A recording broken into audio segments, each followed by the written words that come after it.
So I'm looking through my notes. Hey, everybody out there, by the way, we're doing Beck Did It. What do we call these? Beck Did. I know you guys know this so much. Beck Does It Again. I've listened to so many of them. You should, Aaron. You can actually learn. If you don't learn from your history, how about you're Beck's doomed to hoping repeat to it. do it better. Beck's hoping to do it better. Is getting the better of us, and we are slowing in our inexorable march toward 500 albums. We still might get there by the end of 2030. But some people have to go to the Grand Caymans or other places. We're doing a very timely thing of releasing an old Black Sabbath episode to celebrate the life of Ozzy Osbourne. For sure. Approximately 2.5 weeks after he's died and about 2 weeks after all the internet stuff is toned down. So it won't get us any extra downloads. But we are not able to record, so we want to release an old album. Now, I was looking for my notes on Paranoid, and I couldn't find it, but I could find my notes from the last Black Sabbath Master of Reality we did. Do you know what my opening joke was for you, Aaron, on that one? It's a really great coincidence that Dale Earnhardt crashed and his great-grandmother Amelia also crashed. God, that was an all-timer. That's Amelia Earnhardt is such a good bit. So anyway, we are talking about Black Sabbath. Now, guys, Ozzy Osbourne did not seem like somebody who's going to ever pass away, right? Unless did you see his concert that he did? I did not see it, but Matt was talking earlier. Matt couldn't jump on for this part, but Matt was saying that he said the concert raised like $190 million for charity or something like that. And I was actually reading a little bit about like all of his charitable efforts or something like that over Ozzy's career. I had no idea that he was that philanthropic. I don't know if that's the right word for it, but I think there's parts to Ozzy that we probably don't know beyond the TV show, which was so popular 20 years ago, and biting the head off the bat, allegedly in somewhere in Iowa, right? Yeah. And also Kelly lives in Iowa. A lot of Iowa ties for Ozzy that are sort of surprising. Kelly Osbourne lives in Iowa? Yeah, she's married to an Iowan, and they live in Iowa. Yes. I think she's married to one of the guys from Slipknot or something. So there's a chance that you could just be out walking around Iowa and you would have seen Ozzy Osbourne like out visiting his kid walking around. Yeah, that's crazy. So. Yeah. Listen, here's the thing, right? Is I think Ozzy Osbourne, I think too, dying at the same time as Hulk Hogan. It's really interesting because Hulk Hogan is somebody who went from really a great guy when he was younger, and everybody's like, this is take your vitamins. He's the all-American hero. And then as he got older, you realize like, oh, he's actually one of the worst human beings of all time. Yeah. Right. And then you have Ozzy Osbourne who you're like, this guy is terrible. This is awful. He bites the heads off he's doing these terrible things. And then all of a sudden he gets a reality show on MTV and everybody's like, oh, he's like this lovable guy. And he's so great. He has this totally kind of opposite trajectory. Russell, was that a smart thing for me to say? Sure. I guess so. I love it. Thank you so much. Listen, back to the beginning concert he just put on, Mastodon, Rival Sons, Anthrax. Who cares about any of these? Alice in Chains. What song is Alice in Chains opening up with, Russell? What do you think? I'm the man in the box. What a fucking song that is. And then Pantera. Oh, I've seen him in person. There were some super groups in there with like Tom Morello and Billy Corgan. Sammy Hagar. Holy cow. Vernon Reed. Jeez. This would be Steven Tyler. This would be a crazy concert to see. Wow. Slayer, Guns N' Roses, and then Metallica, and then Ozzy Osbourne, and then what's left of Black Sabbath. And just like me at Karaoke Club, they did open up with War Pigs, Russell. Of course, one of my classic karaoke songs. A great, great song, War Pigs. So we are releasing this episode talking about Ozzy, talking about Black Sabbath. Now, Russell, do you have any recollection of what this episode was about the first time we released it? I was looking. We don't have any notes on this, so this must have been a quick release or something like that. We've got no notes. I don't even know what we talked about on this. The hell was going on in April of 2023? That would have been like spring break. People would have been traveling. It would have been another one shoehorned in. God, there is nothing going on. April, we should be on our shit, Russell. We should have our shit being reviewed and write-ups being done. What's going on with our lives at April? Spring break? I mean, because now in the summer, let me tell you, Russell, I've been so relaxed this summer that I've gone through the other side. And I'm too relaxed, and now I'm stressed out by how I'm not doing anything. Like I haven't checked my work email in 2 months. And now it's so far gone, I can't check it. You know what I mean? Like I'm too far into the relaxation hole. Fantastic. Well, they don't pay you for the summer, right? So who cares? And they're not sending you checks right now, are they? Now, Russell, as you know, I do read through my contracts really closely. You can imagine when I get a contract, Russell. When I get a contract, I'm poring over it. Oh my God. You think I'm just scrolling to the bottom and clicking Section the 8, VeriSign? steps and ladders. Yeah. Oh, yeah. I definitely don't sign it, then ask other people like, oh, what was in there? And by the way, you know what I do at a school too, Russell? What's that? You know what I always do? I always sign my contract late. And you know why? I'm making beg. Skip off-season activities. I make them beg because technically they could not ask me at that point and I wouldn't have a job anymore. But instead, I make them email me, hey, I noticed you haven't signed your contract. Would you like to do that? And I'm like, yeah, you better beg for me to come back. Although after the last couple of years, I haven't begged as much, I have to admit. I quickly signed it and hope that they have forgotten some of the things I've done at the job currently. Aaron, get us back on track. Why are we talking about Ozzy Osbourne right now? Because he's dead. Oh, my God, Aaron, what a downer you are on these episodes. I invited him anyways. Did you hear how? I heard that his wife took him to Switzerland where he chose to. That was the rumors that they were going to do that after this big send-off concert where he could choose to be euthanized. Wait, is this a joke? No. Are you fucking serious, Aaron? Do you think that's a joke? I know we're supposed to be being funny or what? You got on my case because I said we're talking about him because he's dead. I thought there was something funny Aaron, coming up. Bum us out again, why don't you? Jeez. We're trying to talk about Black Sabbath and Ozzy Osbourne. I think that's beautiful if they get to work that out and that he get to choose how he went, man. I hope that happens for all of us.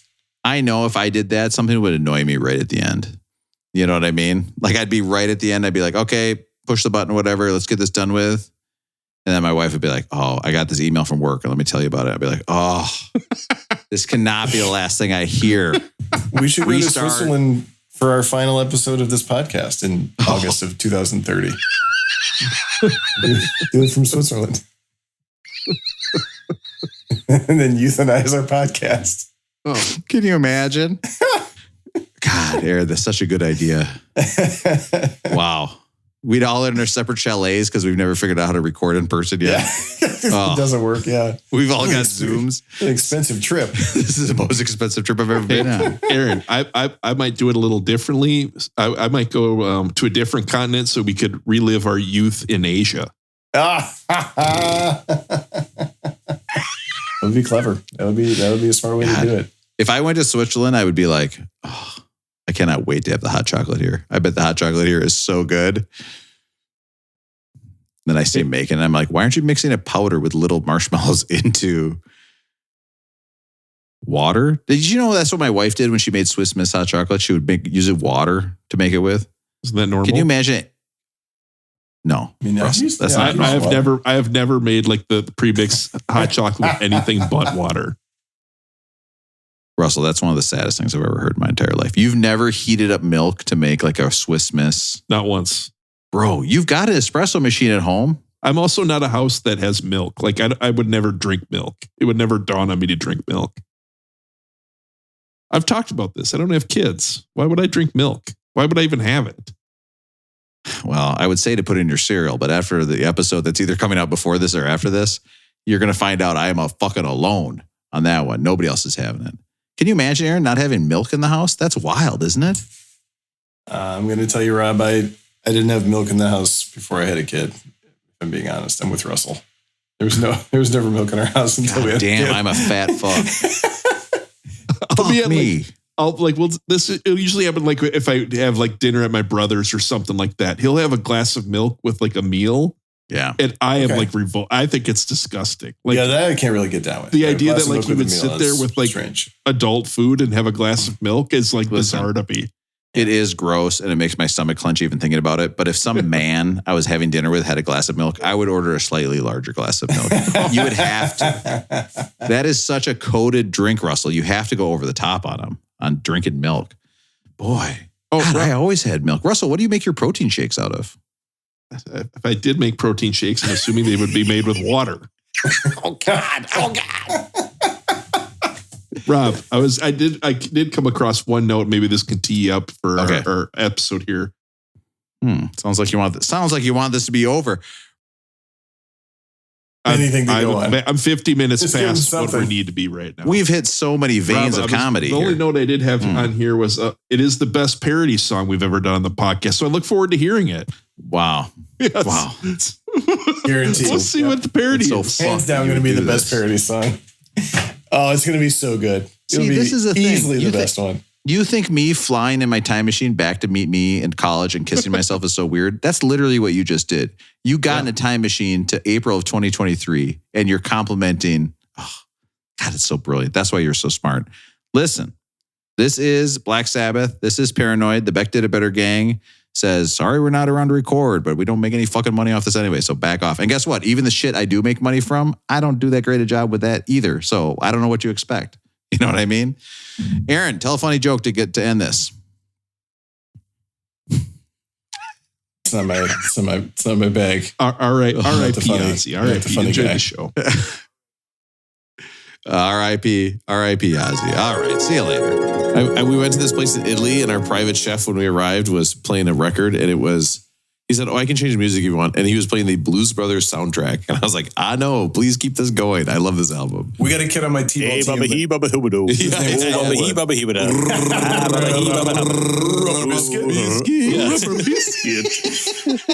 We got a kid on the T-ball team named Elwood. You know how much fun I'm having saying Elwood? Amazing.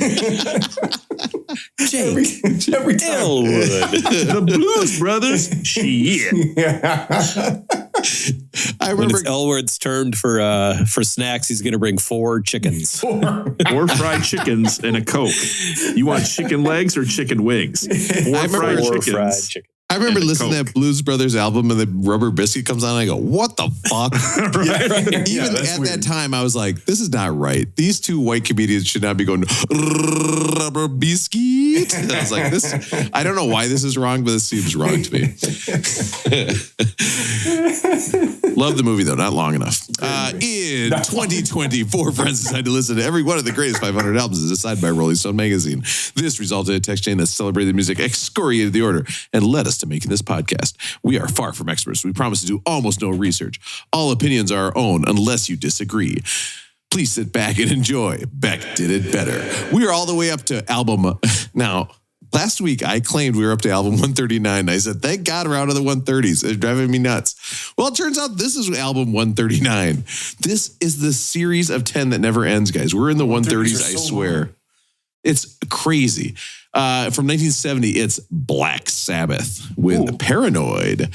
Guys, listen, we're going to get right into it. I have a special announcement, though, for tonight's intro, and that is that this is one that I have not heard yet. This is a brand new one to me. This does not happen. We've got a special guest for K-Rob, but let's just go over and turn on the radio. Wait, not a problem. Hey, what's up, everybody? Thanks for joining us today at K-Rob, K-R-O-B. Your main host, Rob, is out, so it's me, Wolfman Russ, back with a vengeance. Yes. Wolfman Russ. Rob is out today with an injury. It turns out our favorite Iron Man's hamstring couldn't hold up to a little fucking grind. This next song is dedicated to our main host and all he does to create this podcast. Finally. Rob is podcast man. He makes the podcast for all you fans. Yes. Rob plays the back line calls and makes dirty jokes about cock and balls. Oh my God, I'm going to pass out. See Rob's yearbook picture there. It's Andre the Giant with grandma's hair. Gross sound bites from his water bed. Macho Man impressions, although he's dead. Yeah. Oh, yes. Yeah. It's the macho man. Oh, yes, now I'm deep digging your wife and you're got a cramp in my hamstring. Oh, God, now it's moving to my heart. Until I get in my Jeep and drive it for you. Wow, this is so funny. Does anyone else smell toast? Oh, no.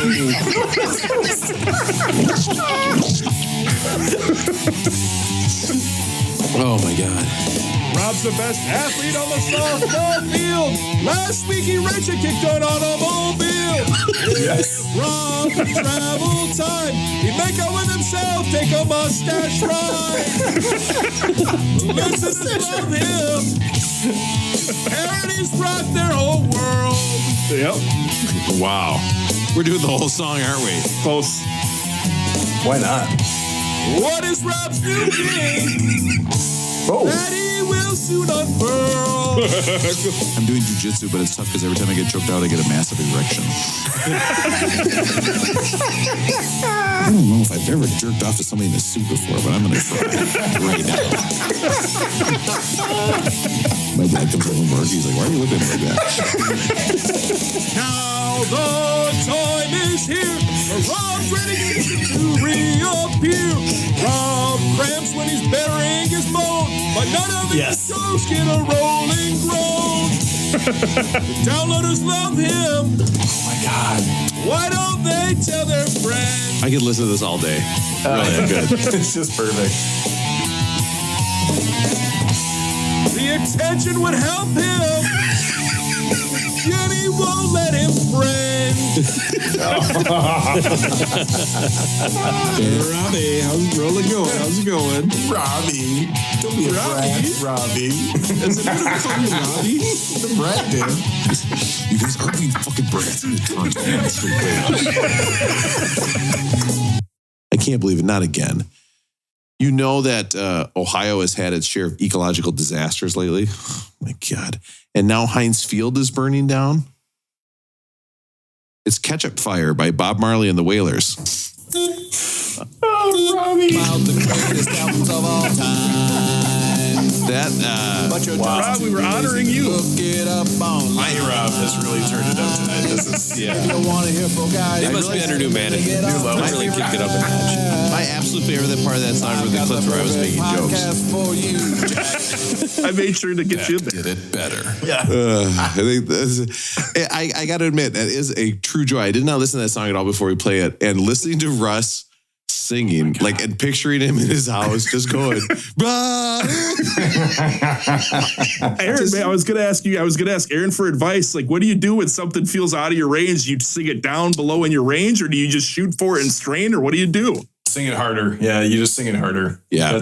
I learned that. Yep, just sing harder. Yep, you had it. You nailed it. It's a metal song, right? You got to go for it. Yeah, Russ, you just go louder and harder. Rob is Podcast, man. You know, behind the scene, we've got the text chain, right, with all the college guys. Mm-hmm. And I completely, the whole Robbie thing, I never remembered where that came from or anything. So, but now I remember from the Brad thing. So some of them, Barry from Burnsville still calls Robbie. He didn't know where it was as much from. as he possibly can. Yeah. Now I remember where it's from. That's good. You sick brats, not doing exactly what I tell you to do. That's sick. Well, Russell, congratulations, because now you're going to make that song every week. So I hope I do Dude, one every careful what you're good 7-ish at. episodes. I'll be back in like episode 220. Oh, God, Wow. that's so far from now. That was just so good. Now listen up. This is Beck Did It Better. We are going over the top 500 albums of all time as chosen by Rolling Stone magazine.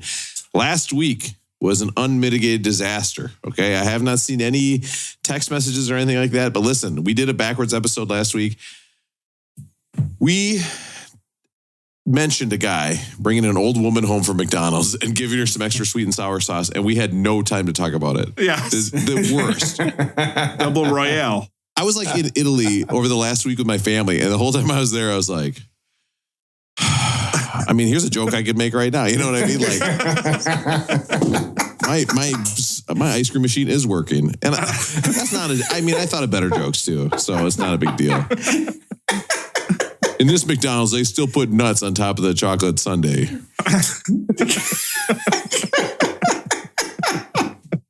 What do you call it when you have nuts on top of your chocolate sundae? No, sorry. I told that one to the family, and they're like, "Shh! Everybody on the tour of the Coliseum can hear you. Please, quiet. Stop saying that. It doesn't make any sense." The acoustics are great. Yeah. There. Next March, I'm gonna make that lady Shamrock shake. I'll make your shamrock shake. You make me go crazy. You're my butterfly, sugar, baby. Meanwhile, she's actually eating a McRib. It's like a scare rib. You ever ordered the McRib? Listen, when I think back to my college experience, it's going down on an elderly woman while she eats a McRib. Whoa, that took a turn. Aaron, you kind of do strike me as the guy who would go to like a chain fast food restaurant and then order like whatever they have that's new on the menu? I would. And actually, one of my great regrets in life is that I've still never had a KFC Double Down. I've never had a Double Down. Wow. And when my brother and I were both living in Minneapolis, we talked it up like it would always be like, this is the week we're going to go get the Double Down. And then we were always afraid of it. That just shows you how fucked diet culture is, doesn't it? Because there was a good time where Double Down was literally, people were like, finally, something I could eat. Something healthy I could eat. There's no carbs in there. Yeah, just chicken on cheese on chicken. Everybody was like, this is actually good for us. It's like, God, we're stupid. Going back to my going down on a woman eating McRib joke, both these things only come once a year. Let's for sure to get back to that. Yeah. Russell, I want to get that clean so you can put it in the next parody song. Okay. Both these things only come once a year. Listen, I've got three guys here who want to talk about Black Sabbath. I've got Russell in Minnesota. Russell, how are you doing? Guys, my parody song, it sure did shred, and it left our listeners full of dread. Downloading as fast as they can. Beck did it better. Lives again. Boom, boom, boom, boom, boom. I got Matt in Minneapolis. Matt, how are you doing? I'm doing great, Rob. Appreciate you having me. Thanks for letting me join. And I've got Aaron, who probably has a funny story about eating the head of a bat that he got at the farmer's market earlier. I think I know someone who's seen the head, who was there in person for the bat head eating. Wow. But you guys, I wouldn't usually record on the Sabbath, but I'll do it for Black Sabbath. Let's talk about Black Sabbath. Oh my God, that's totally true. Well, for me, it's almost not the Sabbath anymore. Yeah. It's a little late on a Sunday night, and that's fine. I'm not worried about that. I'm not worried about school tomorrow.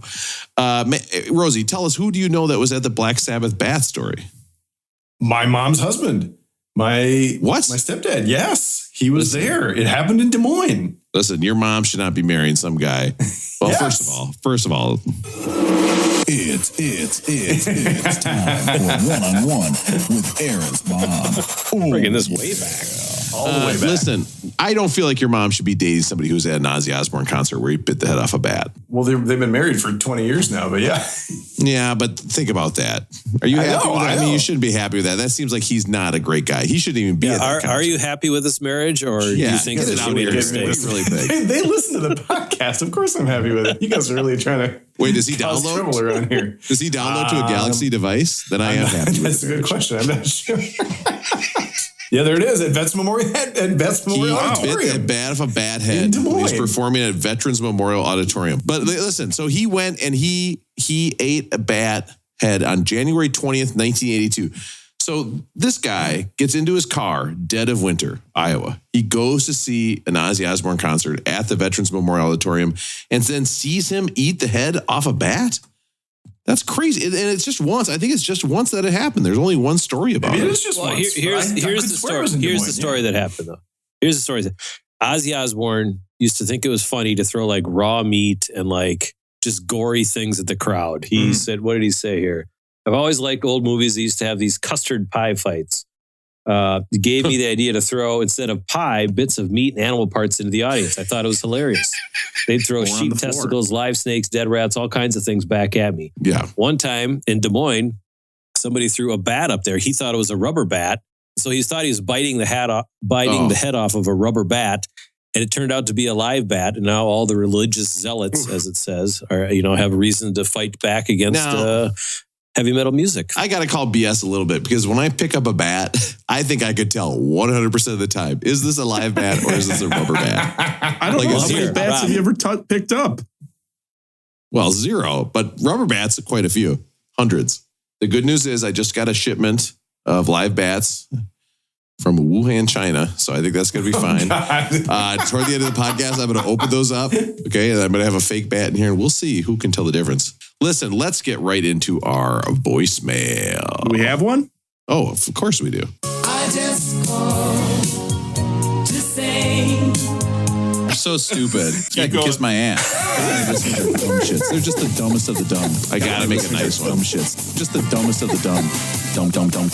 Oh, it keeps going. Listeners, dumb. Just keeps going. Dumb. Terrible. Listeners, fuck off. Oh, glad we're not like that anymore. Here we go. Fuck off. Tell Russ his wish has been granted. So, Russ, your wish has been granted. Now, to be full disclosure, I did text this out earlier, but it turns out that coming out at some point May 10th, Russell. May 10th. May 10th. Disney is releasing a brand new Muppets movie.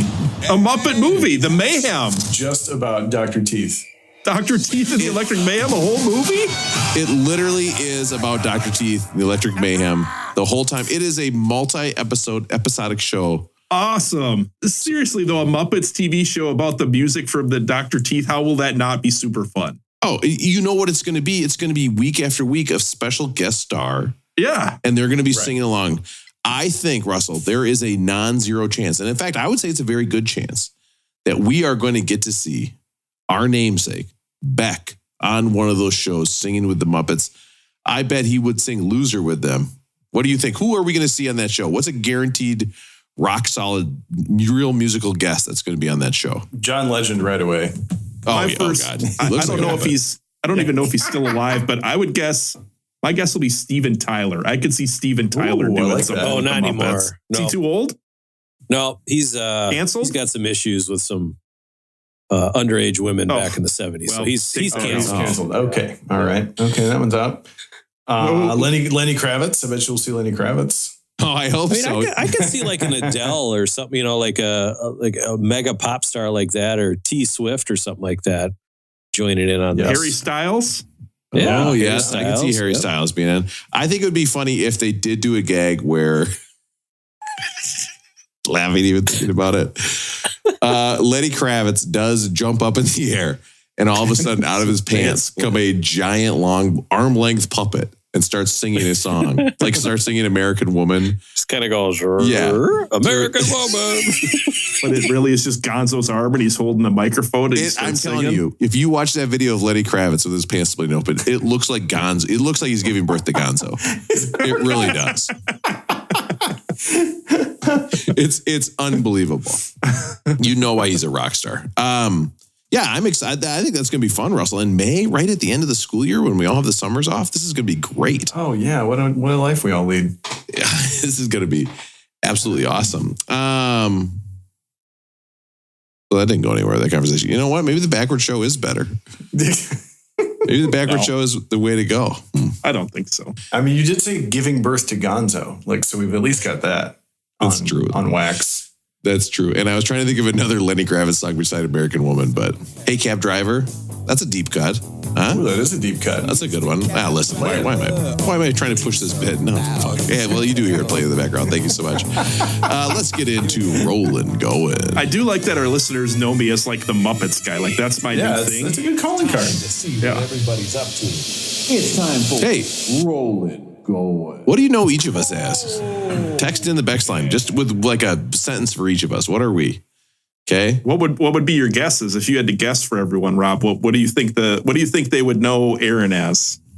Oh, Aaron is he's a food guy, right? Like that's gotta be what it is. I'd say unique food, free spirit. Russell, I got to clue you in. We're on a Wordle text chain that you're not on. Okay, it's kind of a smart guy, kind of a genius text chain. Okay, a lot of Albert Einstein stuff going on over there. Yeah. I got one of the most delicious texts from that text chain when Aaron's wife said, "Here's a typical delivery for Aaron." What was it? It was canned oysters, like blue oysters or something. Blue oysters, like Japanese crackers. A knife? Was it a Japanese knife in there? It's a honing rod. Yeah, so it's like a ceramic honing Aaron, rod. I told you not to use the term honing rod with me around ever again. Yeah. And a zester? A microplane grater, yeah. Yeah. So I bought from this cutlery shop Blue in Mussels. Bernal, and they have a nice tinned fish collection, so I had to get some mussels and oysters in addition to my honing rod and my grater. Now listen, I know what a honing rod is for. I'm not some dumb hick, okay? But explain to all these other guys, what exactly is a honing rod and who or what will you use this on? It's just a way to keep your knives sharp. And when I had my knives sharpened most recently, because I have tried to sharpen my own knives and that turned out to be not a good idea. So I most recently had my knives sharpened and the guy was like, hey, you really can all you need is a honing steel. And the other thing is, like, I think they're typically called a honing steel, but this one's ceramic, so I call it a honing rod. And it's just a way to keep your knives, because straightening and sharpening. Was this guy going in the back? Like, as soon as you started this conversation, could you see this guy be like, "Oh no, it's one of these guys." Hey, what do you use? Hello? because straightening is like aligning the molecules so they're straight, and sharpening is actually taking molecules off to smooth out and make sure that it gets sharp. So if you straighten your knives between uses, you don't have to sharpen them as often, at least according to Edge of the Bay Sharpening, who helped me out. What does it cost? What does it cost to get knives sharpened? If my knives were dull, I would just go buy new knives. How much does it cost to sharpen? This guy was amazing. He charged me like $50. He came to my house, picked up my knives, took them away, brought them back in like 2 hours. They were sharp, and it cost me like $50. Now, let me tell you, did you read about this honing in a journal somewhere, or did you read about it at the store where they were selling you this quote unquote honing rod? No. The knife sharpener, who was not affiliated with the cutlery store, told me about the honing rod. He was like working himself out of a job. He was like, hey, you don't have to call me. You can hone your knives instead. This story involves two different things, the knife sharpener and the knife store? Yes. They're not related? You talked to multiple knife professionals. Yeah. I've been to a knife sharpening class also, and that's where I got my whetstones. But I'm not very good at the whetstones, so now I just have professionals do it. Oh, I heard them sing in college. I thought it was good. That's such a niche joke. I like cream of wheat in a malt-meal town. It takes one small step to bring a whole city down. I like cream of wheat. Hey, everybody, we're the Limestones, and now we're going to get our clothes real wet because that's our king.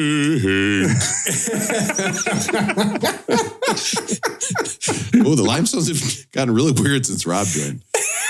Guys, let's do a song about our kinks. Feet, feet, feet, feet, feet. All right. And soon I'm gonna graduate, and this is what we'll do. Russell's been to more than one Limestones concert in his life. I can tell. I've sat in the front row. It's the only time I went to that church. Any of the Limestones, Rose, you might know this. Does any of the Limestones like done anything post college? Like any of them gone on to any sort of success? Yeah, I didn't see him at this year's Grammys for acapella girls.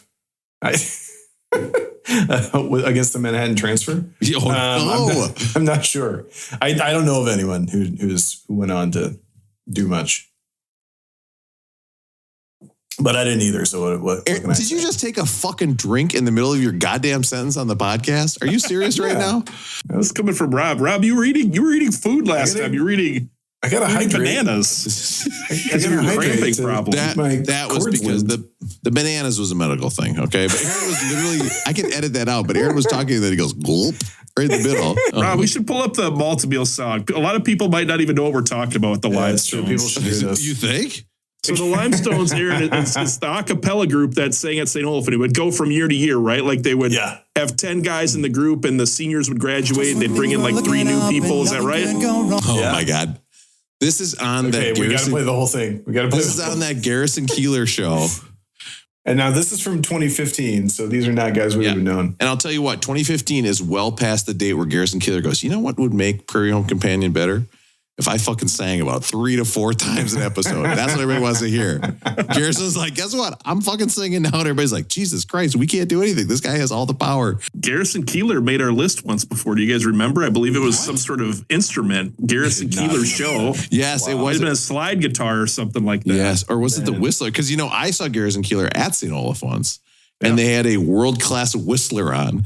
And I've never felt so disappointed in my life. I was like, the guy was up there going like, and what you realize with whistling is like, wow, that guy's really good at whistling. And then about 30 seconds later, you're like, God damn it, I hate when people whistle. Boy, this is grating on my brain. I do not like this at all. So this is the singing group that would sing at St. Olaf every year. And the famous song was Maltmeal because Northfield has the Maltmeal factory, right?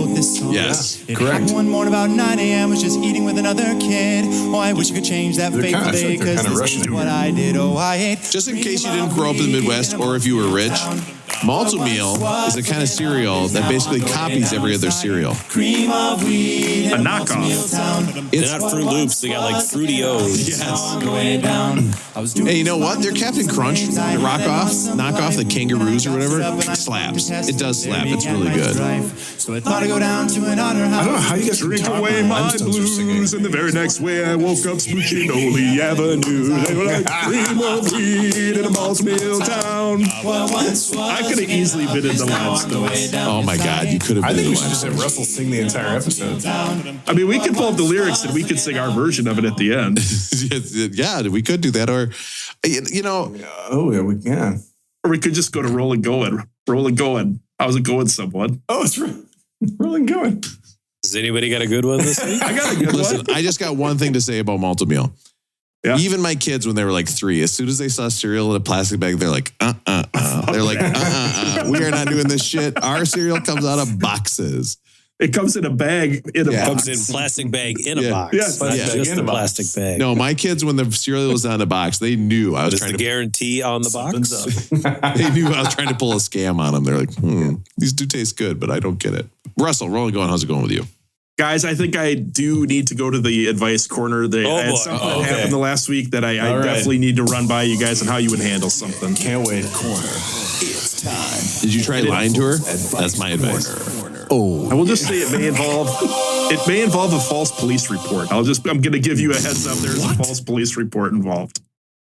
Well, I hope it has 2 different knife-related things, because that's the tone that Aaron said already. All right, so I guess the premise of my question, I want to hear what you guys think about this. Then I'm going to tell you a story.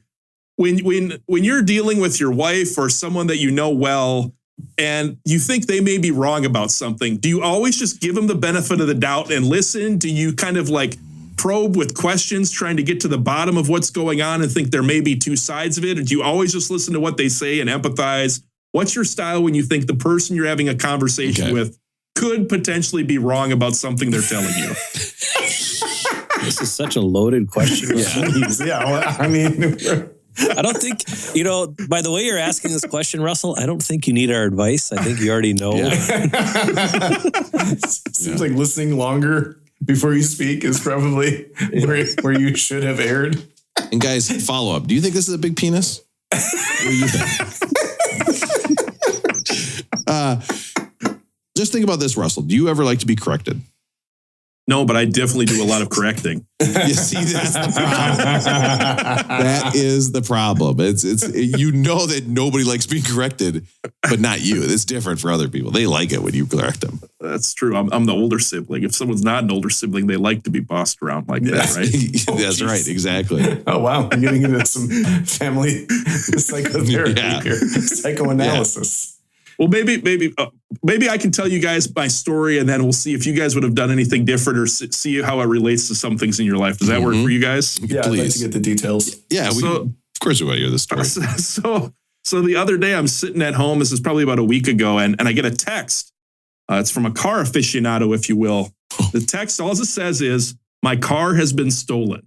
I get a text from someone saying their car has been stolen. I was like, well, shit. Yeah. Bummer. Yeah. But so when you see that, how do you respond? Because I don't know, do I say, where was it? Do I start asking questions? Do I just say, I'm sorry to hear that? What do you do? So my response is just, huh? Like with a question mark. Like I'm looking for this person to elaborate so I don't take it down the wrong path. I mean, it might occur to me to just say, do you need a ride? That might be a thing I would say. Yeah. I'm just going to say right now. I'm just going to say right there, every time you make a mistake, I'm going to hit that ding. Because I'm going to say right there, text me back, huh?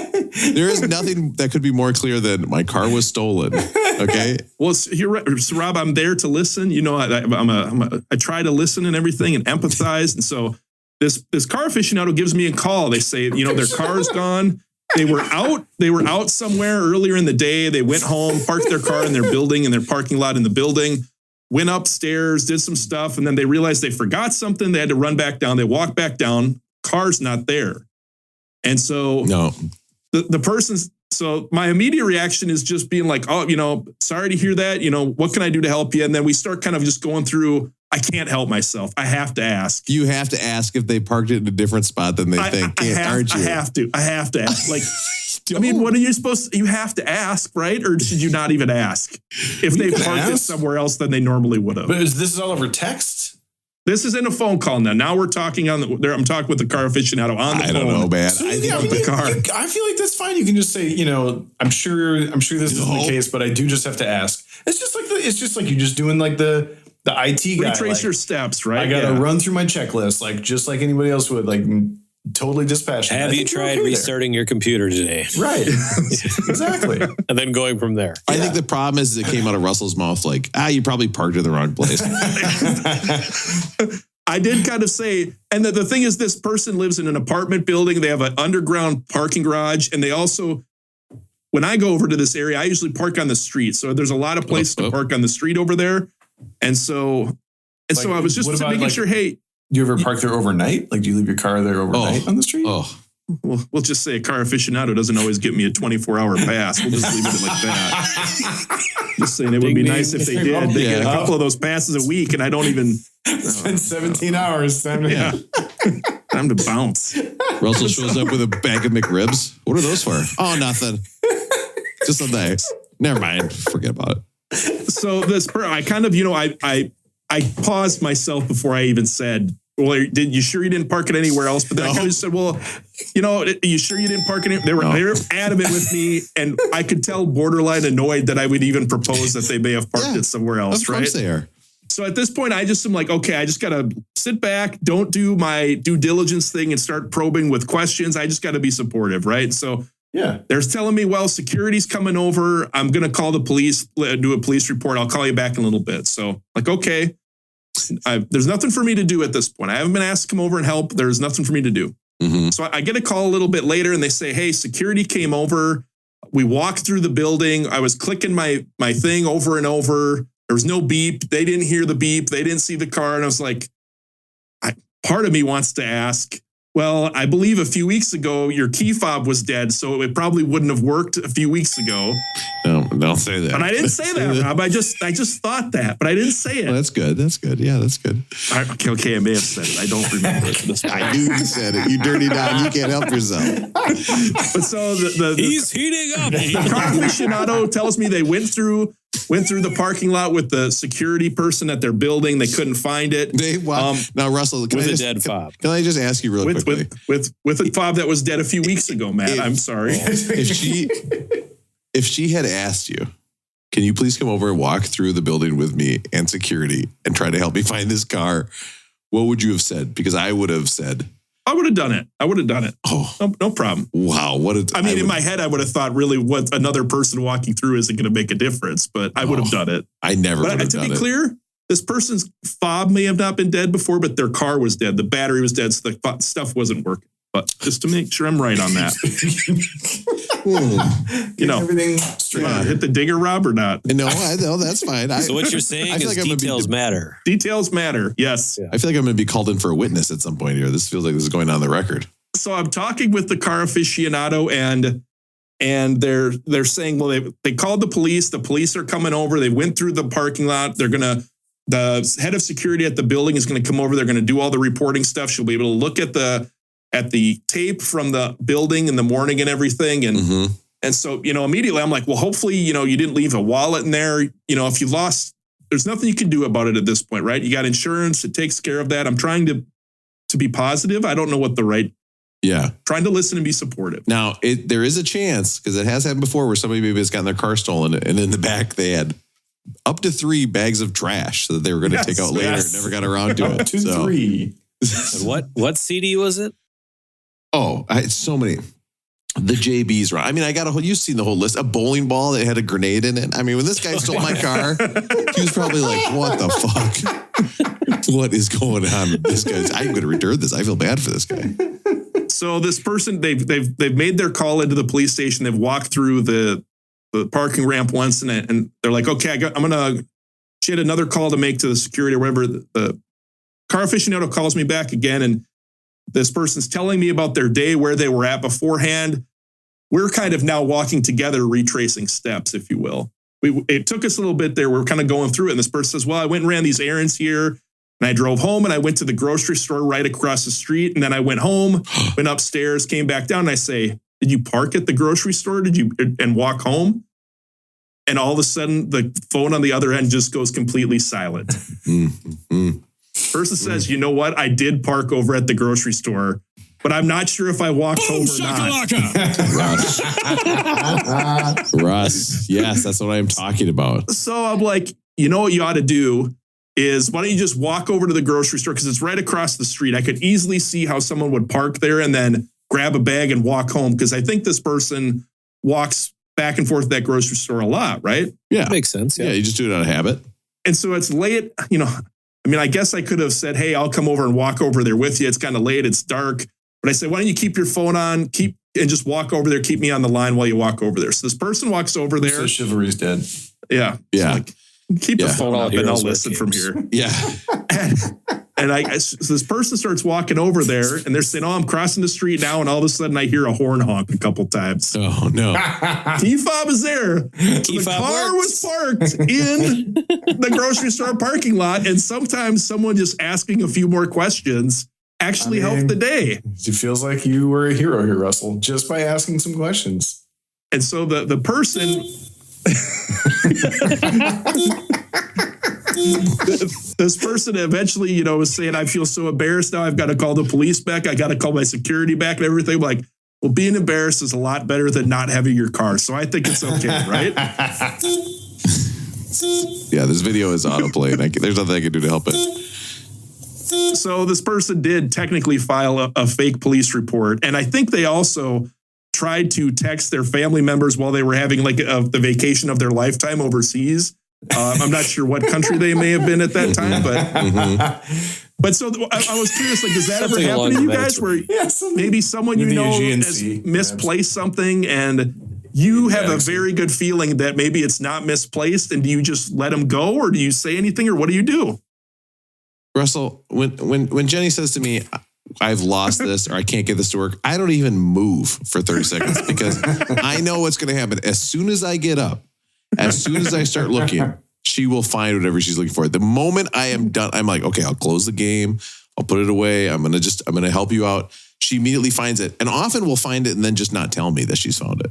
So no, I am continuing to look for something around the house that she has lost and then found. I can't think of an example where from my life, but I can relate to your car aficionado, Russell. I can say I've done something similar when I was in grad school at the University of Minnesota. I recall one day driving to class and in the morning and then taking the bus home because I forgot that my car was at NU. So I've been there. I get it. That's such a good bet. The number of times I came out from work and my car was still running. Like, whoops. That's on me. That's my bad. How about you, Matt? You're a very logic-based guy. I could see you having a hard time biting your tongue over something like that. Yeah, you know, and it happens often more with the kids than anything. Sure. It's like, where's my gloves? I don't know. Where'd you leave them? I don't know. Well, they're probably in the basket, you know, where your gloves are supposed to be. Nope, I looked. You go over. Yeah. Sure enough, lift up one hat, and there the gloves are, right? So my line, Sarah always says she hates when I don't say my lines that I always say in real life, you know, on the pod. She listens. I don't catch these things, you know, but so I always tell, and now Sarah is ready to punch me in the face half the time. And I say, well, you know, it's always the last place you look, right? You should show this car aficionado. Well, you know, it's always the last place you look. So, you know, good work. Good job. So. Hey, I can't find my car. Is it in the bin under the hat? No. No. Did you check the grocery store? No. There's something over here, but it might be just somebody honking at the grocery store. Rolling going, Aaron. How's it going with you? Russell, I would say you end up being the true hero of that story because you were supportive and you did not move from your couch. So I did not move. I wasn't going to move. You're not telling anybody about it, right? Or like talking about it. So like, you know, that's the thing. Like you just chivalry, like Rosie said, you're with us friends here. It's not like it's out in the world for everybody else, you know, or anything like that. So yeah, you did the right thing. Hey, man, it could be any car aficionado that I know. Oh, that's what I'm saying. Yeah, Russell, you dog. I love that. It could be any of those. Wolfman's back. Yeah. Hey, rolling going. How's it going with you? Which one of these phones is ringing? Man, it's going. I got two phones. It's going great for me. I probably have a couple things to talk about. But number one, first of all, number one most important thing for me to talk about tonight is it's been a while since we talked, but I had the good fortune, the honor, the privilege to host Matt and his family at my home. Oh yeah. And it was, I just have to say thank you because they had a huge day of sightseeing and getting around, and they made the trip over to Oakland to come see us. I was so happy. Also known as Cokeland. Or Smokeland, and it was great. It was so cool of them to come out, come a bit out of their way to come see us. And my son was so happy. We had a dance party in your living room. Totally. I can still, I can vividly picture in my mind's eye looking into my backyard, and Matt's kids were out there playing with my son. It was super cool. So big ups. Thanks, Matt. Did you play any music while Matt was there? Did you play records, or did you stress about what records you were going to play, Aaron? No, you know what? We played mostly Louis Armstrong while they were here. And then it was getting late in the kids' night. And I was like, I didn't even show Matt my turntable. So we got a couple records in, didn't we, Matt? Yep. And Eddie had the chance to put a couple on. And then we finally got to the one that we wanted to listen to, because the kids got involved. We had to listen to 16 other records before getting to it. So we had some Peanuts Christmas that we had to nice. Go on. How do you not? Man, what did you do with the figs he gave you? Well, we brought them home. We checked them, right? Or we brought them on the plane and put them up in the... Yeah. And then, you know what? I forgot them. I tried to get back on the plane. They wouldn't let me back on the plane, but I forgot them. So have you checked that parking lot across the street? Because you never... Oh, wait. There's the figs right there. Man, can you just tell me, I know you're a nice guy, but what was the weirdest fucking thing that you saw at Aaron's house? What did you see? And you were like, I got to tell Rob about this. No, I don't think it's the weirdest thing, but the one thing I think the listeners know is that Aaron is he runs the cat house for the neighborhood. Yeah. He's got 3 cats that come and go. Oh no, in and out, and they're all very nice cats and stuff like that. But Aaron, bleeding heart. What did the lady? She moved. She go to a nursing home. Somebody across the street, or something. She's dead. Next door. She's dead. She is dead. It's true. Yeah, she went into assisted living and then she died. Yeah, no, it's true. She is dead. A cat ate her throat while she was sleeping. Yeah. This cat lady here is dead. So there was nothing. Aaron's house was totally normal. There's nothing. Come on, totally normal. Man. Great house, great neighborhood. Guy. I mean, could you see the whole way, or was there too many shirts hanging up, or I mean, I got all these. Could see the whole way. Okay. I did not. I did, but that's the old bed. That's the old bedroom, right? This one. No, we don't have to hang clothes in this bedroom. No, we have much more space in this house. Yeah, so we get clothes everywhere. I did not make it to Aaron's bedroom. I did not make it down. I know we didn't even give you the full tour. It was such a whirlwind, but I feel so blessed that you guys came out. I forget. Do you have a basement at that house? No, we have a crawl space. We have a garage under the house and then a crawl space. Oh, geez. Gotcha. Okay. So who was the awkward? Did Matt want to leave early? Did Aaron want you to stay late? Did Matt stay too late and impose? Or how did the exit go? Because Matt's an Irish exit guy, but it's hard to do that with a family and kids. It feels like the kids end up getting a little tired, and it's just time to go anyways. So there's that. Yeah. I felt like Rosie and I talk all the time, and then we talk in text more than people know about random things as well. I gather. But Sarah. Private text. Sarah and Rosie's wife at gmail.com have been on the Wordle text chain for a long time. We're at 666 today. I don't know if you guys saw that. 666. Wordle 666. Wordle number 666. Perfect for Black Sabbath. Perfect. We've been on the text chain so long, and those two had never met before. Yeah. And so those two ended up, they were thick as thieves back there drinking the wine in the kitchen while Rosie and I had to babysit our kids. Well, it's gotta be nice to meet Aaron's wife. I've never gotten a chance to do that in person. I'm pretty sure. If I have, that wedding, did you, Rob? Did you? No, I wasn't invited to that wedding. We're invited to that one. No, it's not a big deal. I don't know. Matt's being kind. I think we hit it pretty perfect. I think we nailed the goodbyes. Yeah. I think it was the perfect amount. There's one question that I got a text from Russell here on our text chain, and it says, "Please ask whose kid behaved the worst." So, which kid behaved the worst out of the whole group? America wants to know. Leo had to be Leo. You think so? Well, probably. He's just. I don't know. They were all. He's really the bigger good. kid. Wallace is like, "Hey, watch this fun game I played." He started whipping rocks at Aaron, and then Leo's whipping rocks at Aaron too. Wallace was pretty decent when they were here. He didn't hit me or anything, but he was talking about Leo and Eddie just yesterday. Well, it's good. Well, the one thing about leaving, I'll let you continue, is that Rosie did leave me with a few edibles for the road just in case. Try to be a good host. Dad looking out for Dad. Try to be a good host. So the first one, I don't remember. I don't know if it's for bed or something like that, but didn't really hit me. The second one, I waited till an hour and a half before the flight was supposed to take off. Oh boy, that's early. that was a little early. You gotta get all of a sudden I'm walking down. We're getting on the plane. I'm walking down, and I had been with. Usually there's we're in like the rows of 3 or whatever, right? And so I had been sitting with the boys on the way out for the last couple flights, and they finally decided they wanted to sit with Mom once. So Sarah was with the boys. I got my own seat across the aisle, kind of a thing, and it was a little fortuitous. You needed it. I needed it. Those tens will hit you. Yeah. Yeah. Oh boy. When Aaron gave you those things, Matt, did he do it like a dad, like giving his son $20 to take a lady out? Like, did he come up and like shake your hand and give you a hug, and then in the hand there was some treats? Don't tell your mother. Yeah, exactly.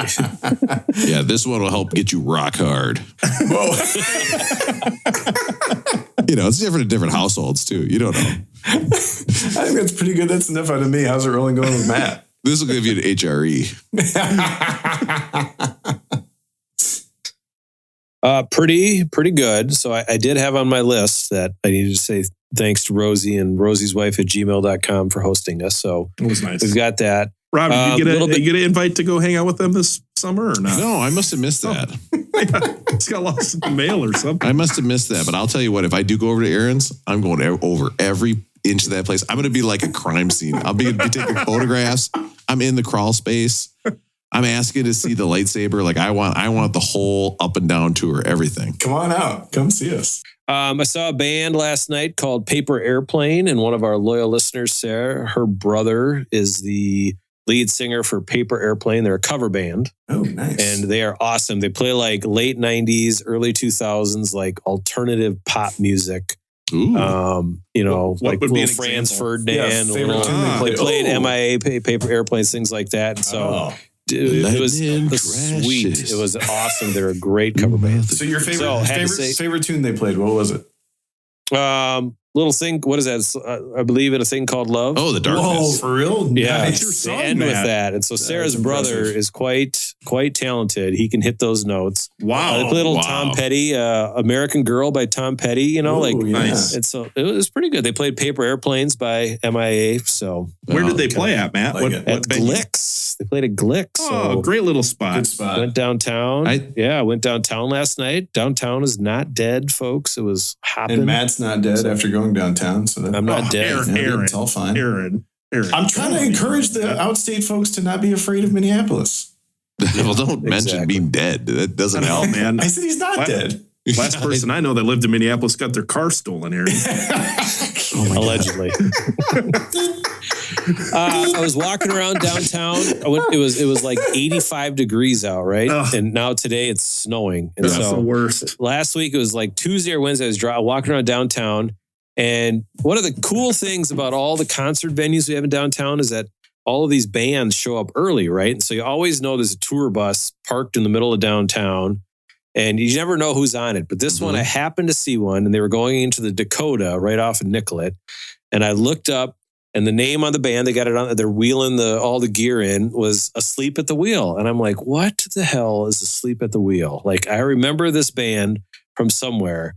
And then I had to go back and look. And this is the song that I remember from Sleep at the Wheel. And I asked Rob to pull it up. Eating salty crackers, they're 10 cents a pound. Same dude? Big balls in Cowtown. Big balls in Cowtown. Have you ever heard this song? I don't know why we had this song in high school and absolutely loved it. And so apparently it was by Asleep at the Wheel. And Asleep at the Wheel is this country band from the 70s. And they sang this song, Big Balls in Cowtown. And I thought it was the most hilarious song in the world when I was in high school. And now here they're playing at the Dakota, and I missed the show. Damn it. Big Balls in Cowtown. This is weird because they have a second hit song. Let's listen to it right now. Soon we're gonna graduate. Work is almost through. Wow, that's so weird. I picked very next day I woke up smooching Noli Avenue. I like to dream on weed in a multi-meal town. I can't believe the clip I picked of the Limestones was one of the most boring things I've ever heard in my entire life. That's not right. That's so crazy. Right. Aaron, did you ever try out for the Limestones, or are they not your style of music? I don't know. It's one of a number of regrets. No, I never tried to have Lime Stones. And I mean, I got busted trying to pick on the Lime Stones, and I shouldn't have because our friend's brother was in the Lime Stones. But no, like looking back, like Rob likes to say, you should say yes to stuff. Like I wish I had auditioned for the Lime Stones. Why not? Right? They were fun. Rob, rolling going. How's it going with you? I'll tell you what. The other day, I shouldn't even tell you this story. This is so embarrassing. But I went after jiu-jitsu and I got a Gatorade and a Diet Mountain Dew. Okay. Dinner of champions, by the way. Gotta have you have to have those Gatorades. It's a physical requirement for You're going to cramp up if not. I'm sure the guy at the bodega sees me coming in all sweaty from Times Square. I'm like, he's like, wow, that guy loves peep shows. He's like, this guy loves the peep show game. I'm like, oh my God. Oh, I'm sweating. My elbow hurts so bad. You ever had that thing where your elbow just hurts? My hands hurt from grabbing stuff too hard. Got cauliflower ear. Rope burn on my neck. Like, what's this about? Yeah. Oh boy. Yeah, I need to drink these. So at the checkout, I just happened. This is the worst. I got to stop doing this. But when I'm at the catch, I just look. I'm like Terminator 2, scanning the people at the bar, be like, bzz, bzz, and I'm checking to see if there's any fun candy that I don't know about yet. Like I want to get some fun candy. Like when Hershey's came out with that cookies and cream bar, I was like, damn, fun candy alert, better get that. Or Kit Kat has the new strawberry flavor. I was like, boop, boop, boop, beep, boop. New candy alert. Also lemon Kit Kat, very good. Ooh. Rob, one of my favorite things to do, this is a Russ move. You would say that. I love going with like the Gatorade Zero and other zero sugar drinks and then adding some candy or something very unhealthy to go with it. Sir, you want to buy a Mountain Dew and a bunch of these sweet tarts? Yes, I do.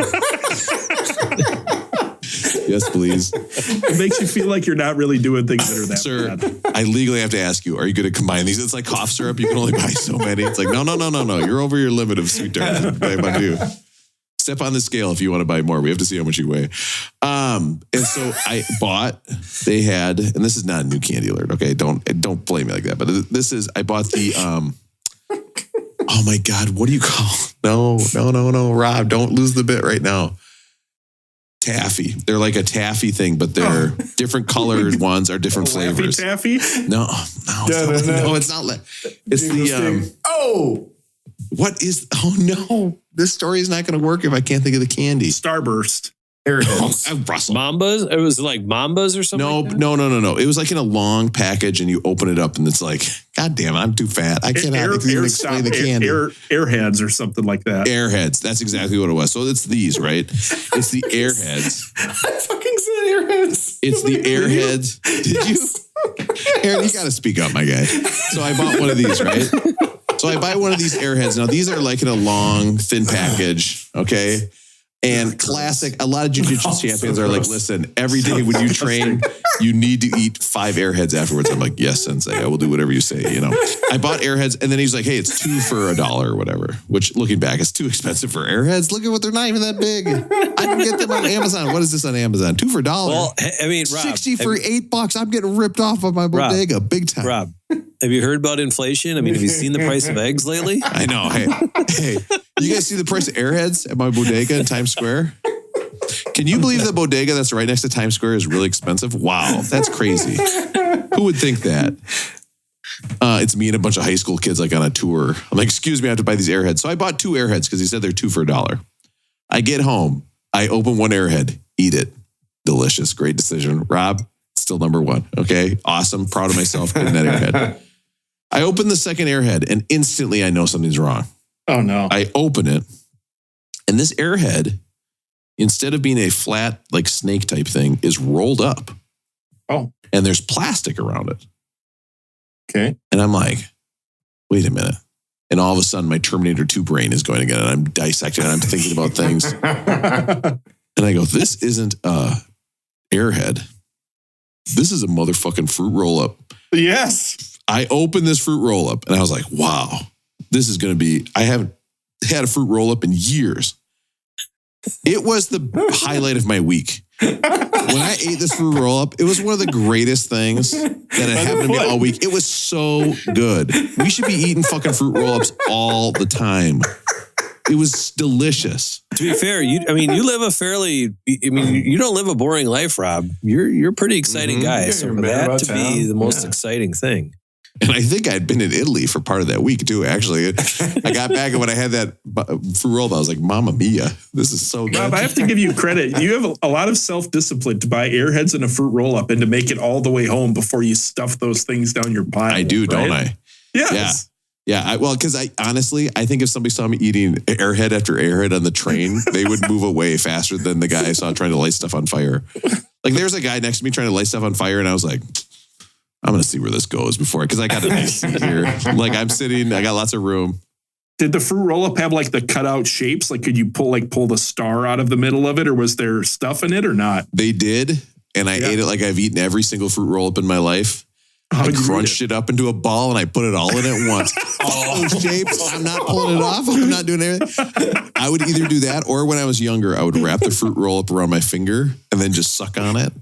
And then at the end, it would be like disgusting. A sugary mess on my finger. Oh, no. Oh, my God. This is my therapy. I'm realizing now I'm so fat.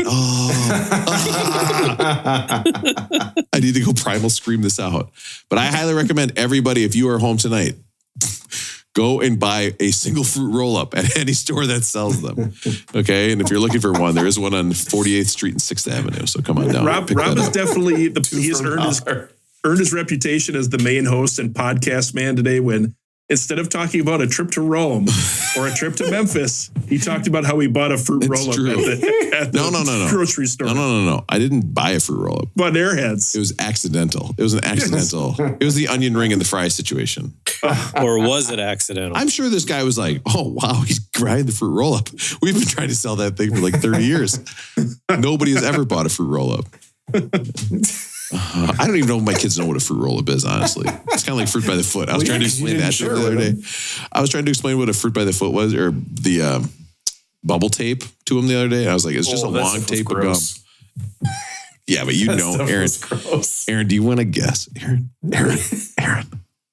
do you want to guess if I ever put the whole thing of bubble tape in my mouth one time? I'll give you one guess. Yes. All right, let's get into it. It's a little cliffhanger. Let's talk about the album. Putting things in your mouth. Oh, yeah. I'll give you a hint. We will cover the answer to that question when we cover the song Roundabout. Okay. By yes. All right, so let's talk about... I did spell it out for our people at home. Let's talk about Paranoid by Black Sabbath. Right now, before we start, I just want you to do this. Look at your hand. Okay, look at your little fingies. Right now, guys, do it, please. Okay, you're like my kids at school. You don't actually do what I say do these dumb things. Look at your hand and just say, thank you. Just say thank you to your hand right now. Thank you. Because by the end of this, you're going to be very thankful that you have a normal hand. Okay, you're going to be very thankful by the end of this. This is Black Sabbath's second album after their self-titled Black Sabbath album. Black Sabbath is, four guys, but really I think the more famous ones are Ozzy Osbourne, Tommy Iommi on guitar.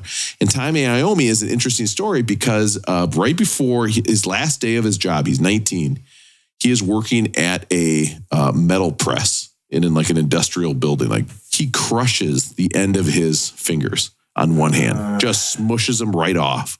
Can you imagine? It's just sounds terrible. That's a bad day. Like when I think I've had a bad day at work, I'm like, oh, I'm so tired. Nobody listens to me. But then I look at my fingertips and I'm like, yep, they're all there still. Thank goodness. I would say that's one of the most important parts of the fingers, actually, is the tips. He's like Russell when he gets his haircut, no tips. You know what I mean? Like I think that's a rumor we could get going about Russell, no problem. So what he ended up doing, and of course he was playing guitar at the time and he was super depressed. And his friend is like, hey, I want you to listen to this jazz guitarist named Django Reinhardt. He's like, why would I want to listen to guitar? I can't play guitar. I love playing guitar. I can't do it. Look at my hand. My hand, I assume he had like a fucking clown hand, right? Where like his hand was normal size and then the end of the fingers were all big and fat where they got smashed by the press.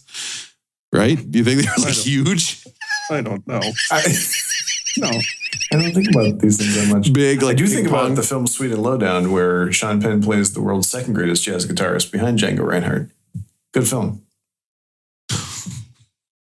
You got to have a podcast, Aaron. You got to have your own podcast. I should be on a podcast, shouldn't I? Where you just listen to things and talk about it. Or we could just celebrate what Aaron says on this podcast. I'm just doing free association. He didn't even say airheads earlier. And so what he did is he listens, but Django Reinhardt is a 2-finger guitarist. He has 2 fingers that he's fretting with. Interesting. Because they got, again, just look at your hand and say thanks, because they got what I read on Wikipedia, injured in a fire. And I was like, oh God, that sounds fucking bad too. So in a fire. So Tommy Iommi,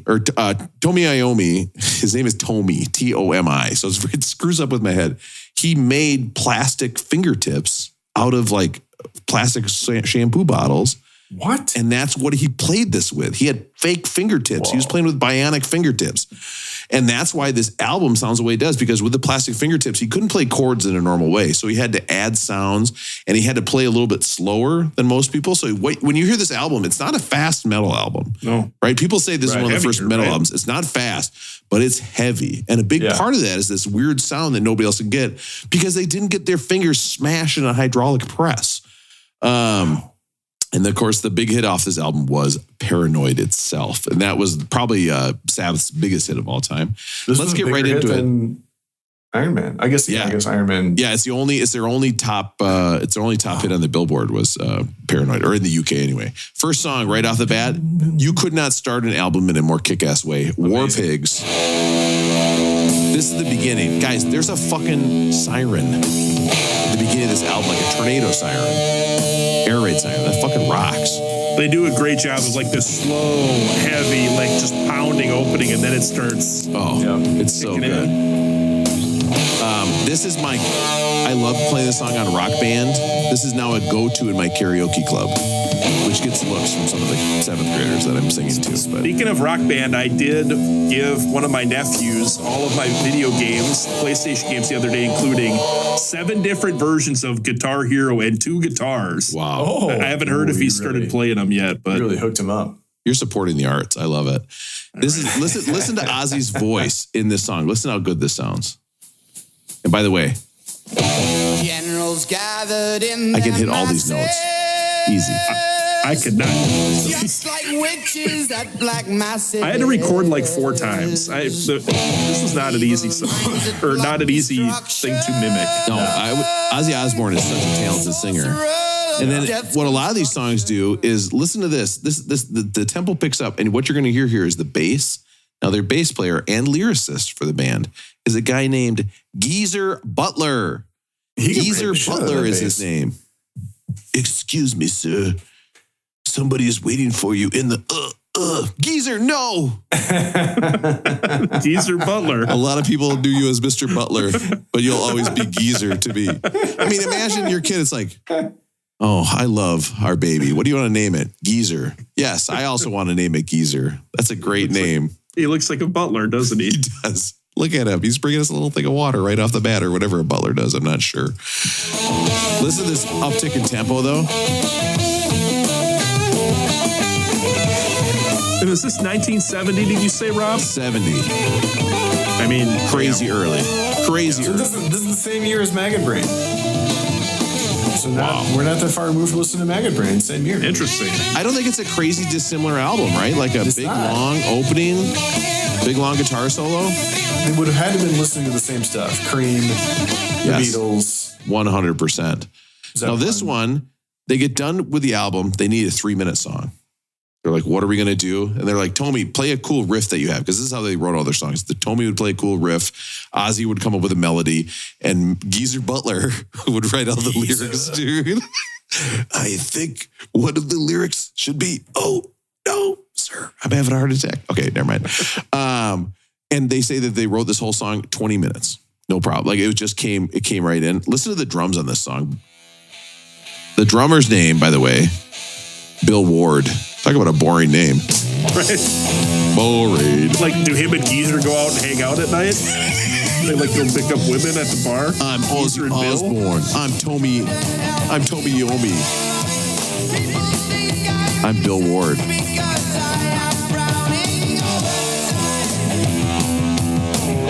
Oh, man. I believe we listened to this one once before with the ring modulator list. Remember, they ran the guitar, I think, on this one through the ring modulator. Yeah. Next up is a song where I just wrote "What the fuck" next to it, because this one, if you put on this album and then heard this, you'd be kind of bummed, I gotta think.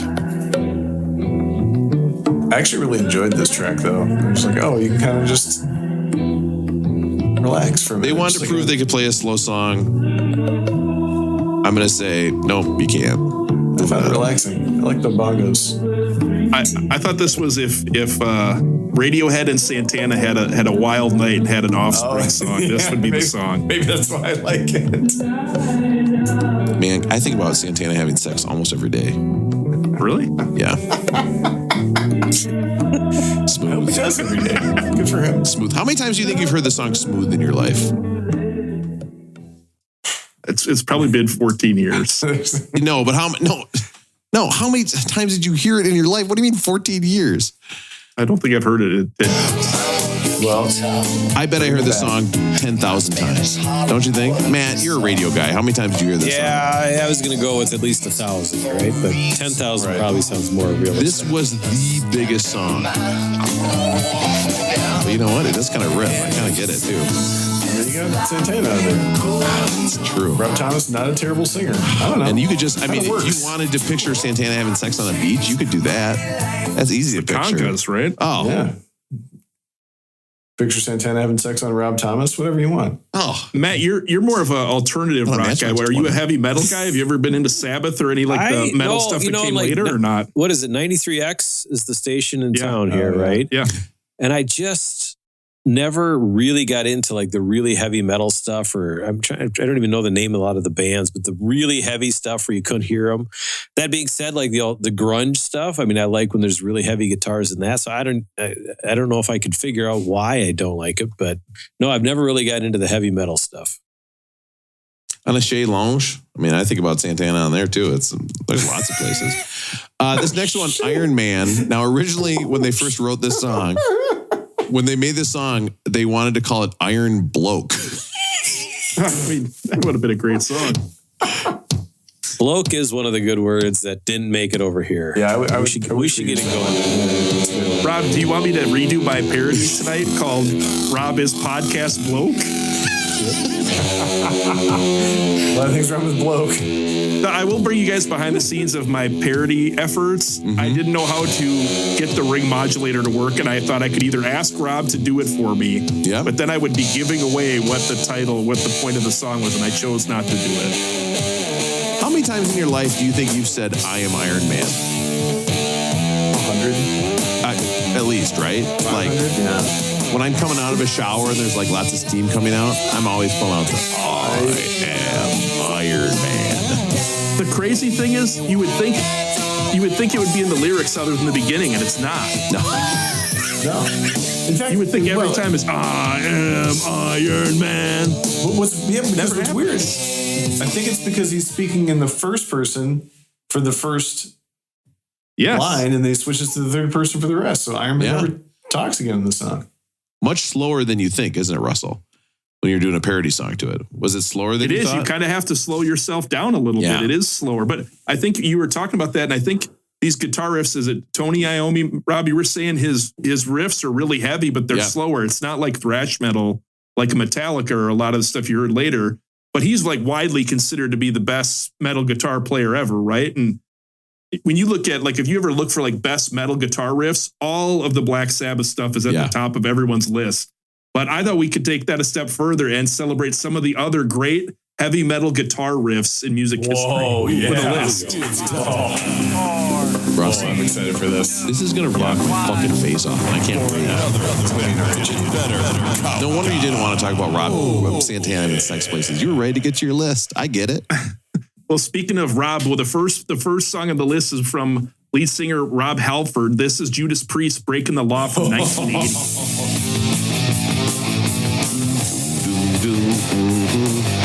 That's a guitar riff. Yeah, that's good. It really digs in. This is such a good song about just breaking the law. It's just hey, we should do a song about breaking the law. All right, here's one. Well, I think we heard this once before, and it got us into a Beavis and Butthead. Well, I was trying not to go into the Beavis and Butthead. That's all I think about when I hear this song. Because how do you not? I was actually reading that Rob Halford, the lead singer for Judas Priest, actually was one of the 250 people that were polled for Rolling Stone's top 500 greatest song list. And he actually ranked Paranoid as the #1 song of all time. Okay. Which I thought was interesting. And he actually named Black Sabbath, the self-titled album, as his favorite album ever, saying it was an example of what heavy metal should sound like. So he was definitely influenced big time by Black Sabbath. Oh, very cool. Yeah. Next song on the list, 1983. The song is Holy Diver. This is Dio. I fucking love this song.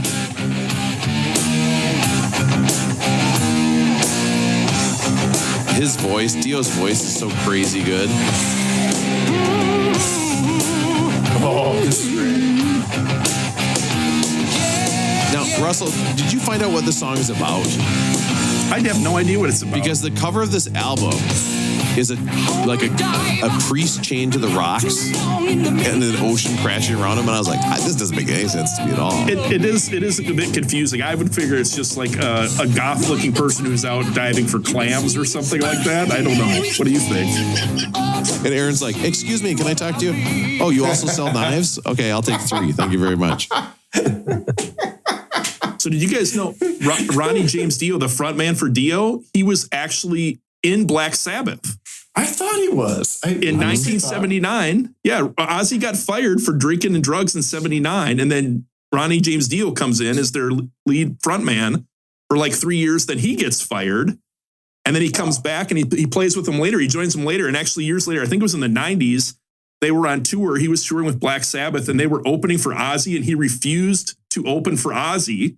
So he quit the band again because he wouldn't open for Ozzy when he was playing with Black Sabbath.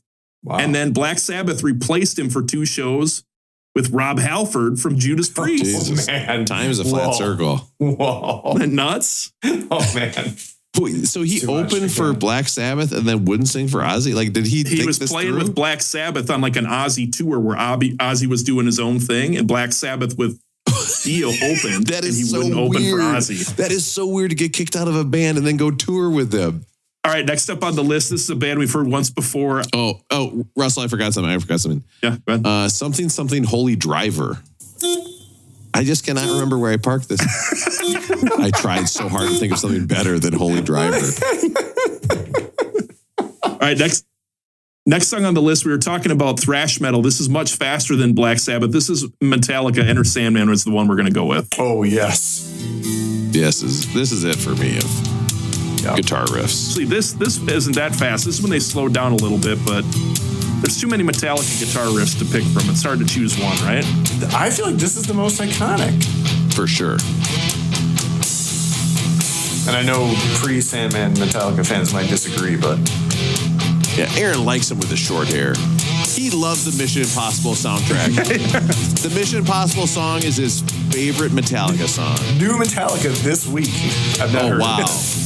I can't wait. Well, you know what, Aaron? I actually have a sneak peek of what Metallica's coming out with, and I think their fans are going to be impressed. This Norwegian style. Yeah, oh, God. Oh, my God. Oh, yes. Lars, this is Lars' and part. The people love it. Aaron, you can hear the women screaming in the audience for that shit. I mean, it would be like Metallica touring with LimeWire. That's what that Ozzy Dio thing is like.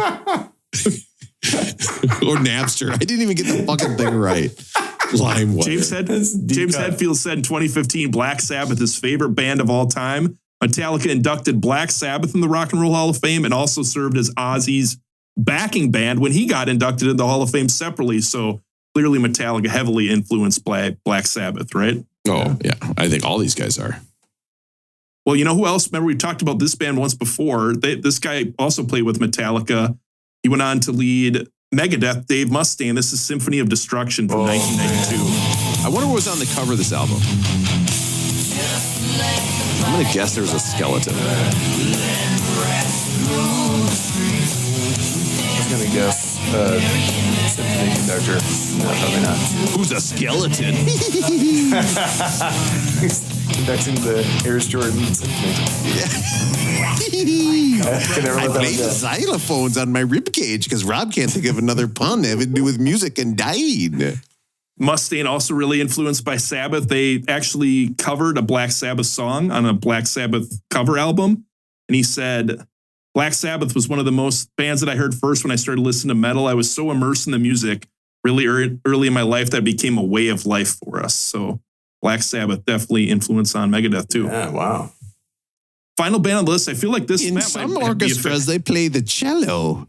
But in this one, we play the Hello, You're Dead. This is hard, actually. Okay, I'm going to think of another one, Russ. I'll be back in a little bit.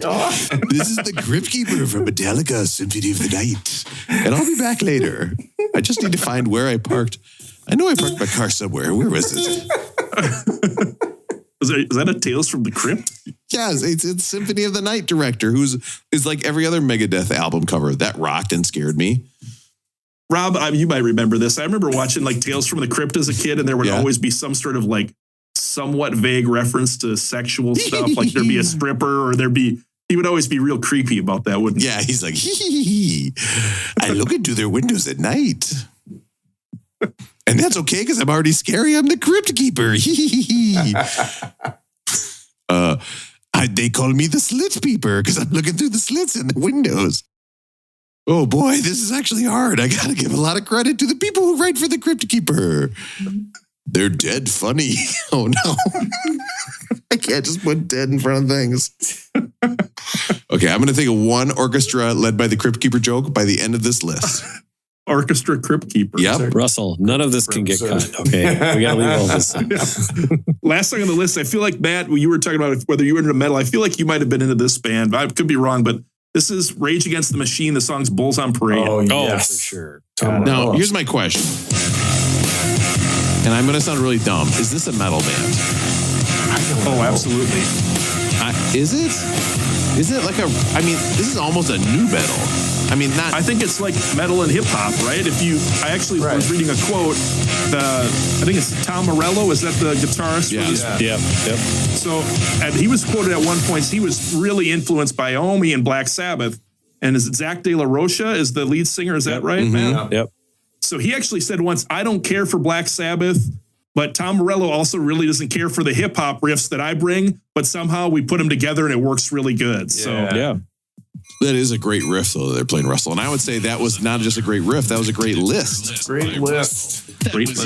Rage is finally back together, but COVID has canceled their trip to the Twin Cities like 5 times now, it feels like. And so just can't wait to see them live. Yeah, I've never seen them live. That'd be a show. And my skeleton is made of trombones. Nailed it.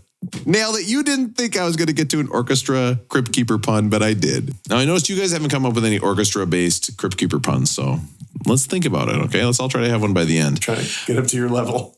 Next one. I don't know if this is the best lyrics ever or the worst ever. Electric Funeral. Robot minds of robot slaves. Lead them to atomic rays. But not my favorite on the album here. It's not, but I will say this. Toward the end of the song, they start to rock it like this. Listen. When it speeds up like this, I'm like, yes. Right. Yes, hell yes. Yeah. That's like the Hendrix influence. Yes. Yeah, this feels like 1970. Big time. You're totally right about that, man. This made me think a lot about my funeral. Do you guys think I should have a funny funeral or a serious funeral? Because here's the problem with having a funny funeral, right? If I'm planning bits at my funeral and they don't work, oh, what a way to go. What a bummer. You know how sometimes my bits on here I plan the most? Okay, like a Crypt Keeper bit, maybe that I've been working on for weeks, don't do very well. That would be rough if that was the last thing, like, and then leave the church. Don't forget to push in your scares. And it's like, wait, was that a Crypt Keeper thing? Do we push in chairs at a church? We're in pews. What is he doing? Did he have something wrong with his brain? Is that what got him?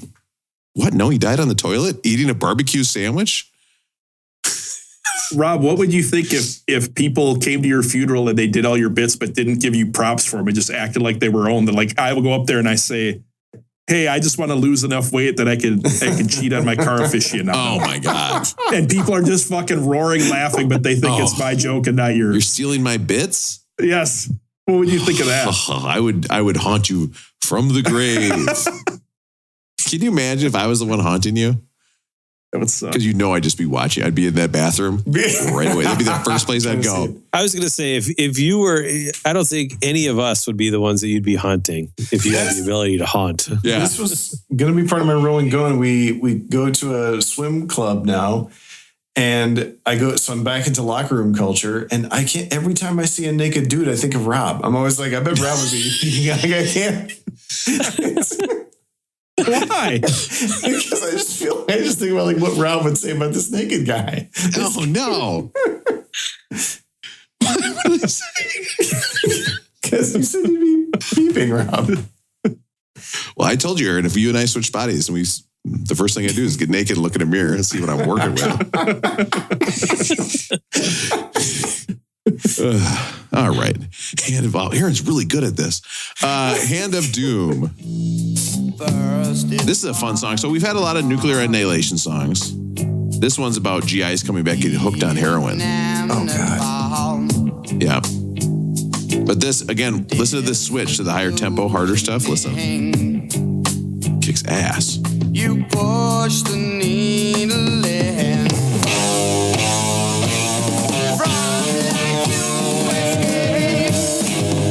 When you realize they write these songs riff first, it makes a lot of sense because these songs are riff heavy.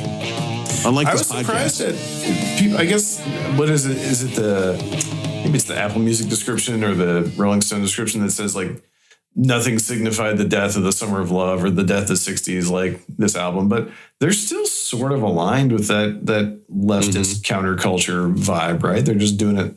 It's like straddling a line, or am I wrong? Well, there's a quote in here that Ozzy Osbourne basically grew up poor, and the songs that they were hearing coming from America was all about San Francisco and flower power, and they had no idea where San Francisco was, and they were trying to figure out what flower power, and so it was basically they were going with the opposite of what that was. That was kind of their jam, was to do the exact opposite of the Summer of Love stuff. Yeah. So next up, we have a drum solo, big drum solo, Rat Salad, it's called. And they said they had to play concerts for like an hour, 45 minutes. And so they do a 45-minute drum solo to fill because they didn't have enough songs. So the drummer's just stuck out there. Yeah. I don't know if it's for their drums, but another big fan of Black Sabbath was actually Beck. He said in an interview with Q Magazine, his favorite riff ever is a song called Supernaut by Black Sabbath. I don't know if you can pull that one up quick, Rob. Supernaut. I would Yes, you would love to. Yes. I'll tell you what, if somebody ties me down to the bed, you know what they better use. Supernaut. Oh. So this was his favorite riff ever, guitar riff ever. I can see why. Yeah. I don't know. I think I kind of hear a little bit of Beck in there, don't you? For sure. That's definitely the sound. But it was funny. He was actually telling a story that when he was 26 years old, he was recording Odelay in the studio, and there were actually two bands recording on each side of him. One was Black Sabbath, and the other was the Muppets. Oh, no. He joked that he actually stole the music of Black Sabbath and the Muppets and was part of a Muppet Black sandwich, and he was in the middle.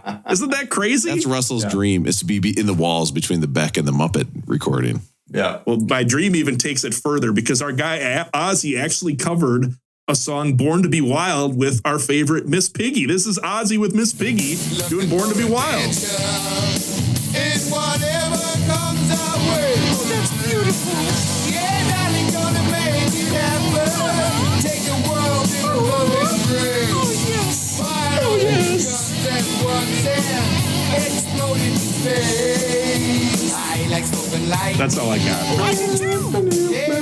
I bet Ozzy Osbourne would love to hang out with Miss Piggy because she'd be so good at doing cocaine. I mean, what? He's a big cocaine guy. Why would she be good at cocaine? Because she's got a big nose. She's a pig. It's right there. What are you guys talking about? Are you serious right now? Are you intentionally trying to make me mad? Why would Miss Piggy be good at cocaine? I didn't see it. Ozzy did do a magazine cover once where he was sitting with Kermit and he was acting like he was going to bite Kermit's head off. That's good. That's a good joke. Do you get that, Rob? He's like a bat. Kermit's like a bat? Yeah, it's kind of similar. No, right? he's not. He's a bat. frog. They're not even the same kingdom. No, they are the same kingdom. They're not even the same. I actually think they'd be very similar. If you bit the head off either one, I bet it would be silent. They are the same phylum, actually. No, you can't just bite a head off a frog and act like it's a bat. I could tell the difference with picking that up in concert. Guaranteed. And we're going to do a test later. They both are kind of like rubbery looking. Gonzo would also be good at cocaine. Okay, I want to point that out as well. Okay, that's the problem. I ripped my pants open. It looked like I was giving birth to Miss Piggy. Oh. All right. So it is good we took the Lenny Kravitz detour. The next song is the song in between that they call Jack the Stripper. It's an instrumental for the first minute 30. Then on Amazon Music, that's a separate song. Then Fairies Wear Boots. So this is more Zeppelin blues style, right?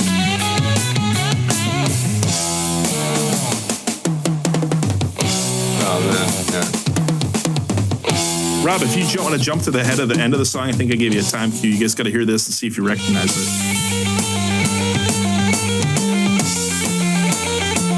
You got to recognize this, don't you? It's the same guitar riff we were talking about Metallica's influence. It's For Whom the Bell Tolls. Rob, For Whom the Bell Tolls is the exact same. Metallica took this from the end of that song. Yeah, I never knew that. They just took it straight up, didn't they? The version I had on Napster didn't have the end of the song, so I never heard this part. And it was also called Gin and Juice by Fish. .mp4. Yeah. MP3. Yeah. BigTitty.mpg. No, it's just Metallica again. Shit. Rob, do you remember your first adult content you ever saw on the Napster? Oh, yeah, of course. Are you serious? Going to hotsex.com? You know what? I'm going to look at what's on hotsex.com right now. Hotsex.com, because I'll never forget, because my sister said, listen, she goes, listen, I got to talk to you about something. She goes, are you on the family computer downstairs visiting? And I'm probably, at the time, I'm probably like 17. So she would be like 15. She said, are you visiting hotsex.com? Now, this puts you in a precarious situation because your sister is asking if you visit a pornographic website. What do you do? Or she's asking if your dad or someone else. That's what it was. I said yes. She goes, oh, thank Christ, because I thought it was either you or Dad, and I could not handle it. Dad was doing it. So you fell on the grenade for him. I did. I love my dad. He's not waiting 10 years for a 56K modem to download what might be a breast or might be somebody in a swimsuit. You just don't know. Like, it would be like, and it was always from the top down. So you'd be like porn with stuff at top. You know what I mean? Like, you're really trying to get desperate with your search. So it'd be like, you'd be like, oh yeah, this is a good one. Better put it on my floppy disk. Tell you, if you go to my parents' house and you grab a floppy disk, there's a 90% chance that if there's a folder on there called Star Wars game, don't open. That you open it up and it's like titty.jpg. Rob, remember when it was the thing, like Cindy Margolis was famous for being the most downloaded woman on the internet? Yes.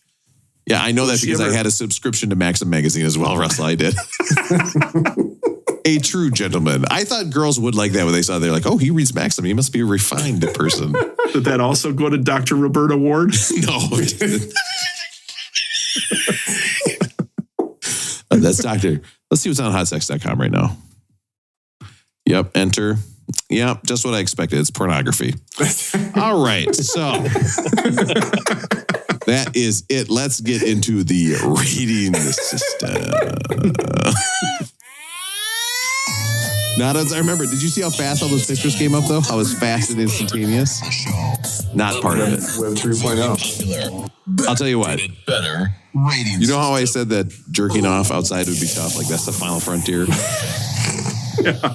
Like, that's it. That's when you know you're like, I've been jerking off too much if I'm thinking about jerking off outside. I think there's something to masturbating and then hearing your mom trying to make a call over the modem, picking up the phone and be like, hello? Someone on this internet? Hello? I need to make a call down there. Get off the internet. Mom, I just loaded thongs. I just downloaded the thongs category. What are you doing? I just downloaded Perfect Body. God. Type in tan lines. All right, let's get into the rating system. What are we doing? Jeez. Some music or something? Is this album, okay, Paranoid by Black Sabbath from 1970. Okay, is this like a piece of metal? Hey, piece of metal, it's great. Okay, you can turn it into shapes, you can protect stuff, you can build stuff with it. That would be Rolling Well Toned here at 139 yet again. Okay, seemingly trapped in the 130s. I will say it again.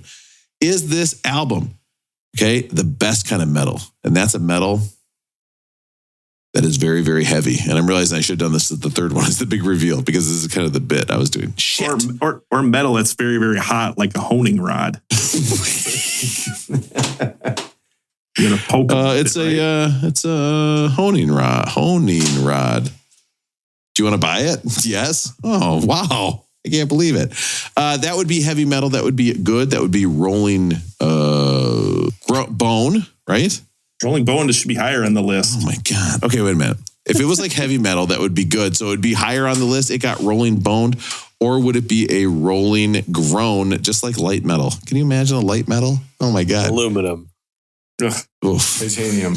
You know what? Actually, I love this stuff. Aluminum. Like one of those cheap garbage cans that they hit each other with in a wrestling match, man. Yeah. Like the cheap aluminum ones. Light metal. And you think maybe you could do that to like kids in the neighborhood at home, and it turns out it actually causes quite a bit of problems. Listen, maybe if I hit you again, your eyes will uncross. What do you think of this album, Russell? Rolling Well Toned, Rolling Bone, or Rolling Groan? Black Sabbath, Paranoid. You know, I think it has to be at least Rolling Well Toned. I'm going to say it's Rolling Well Toned. I think the influence on heavy metal music is too important. If you're like the king of a genre for music, I think you've got to be up there, way up there on the list. There's too many amazing bands that all are spawned, or whatever you want to say, from this band. They're all under this tree, right? So for me, I'm going to say the album's Rolling Well Toned. All these bands, I'll go back to this album and say this is the one. So for me, this is Rolling Well Toned. There's a handful of songs that I don't think I'd want to listen to again, but there's 3 or 4 that are just all-timers. So I really enjoyed it. Aaron, what do you think? Rolling Well Toned, Rolling Bone, or Rolling Groan? I think I have to agree with Russell. I probably will not listen to this album. I know I won't listen to this album in its entirety ever again, but it's important for the bands that came after it. The moment when the drums kick in on Iron Man is actually one of my favorite moments in music. So just based on that moment alone, I'm going to give it a Rolling Well Toned. Let's listen to that moment right now. Let's try this choral style. Choral style. No, come on.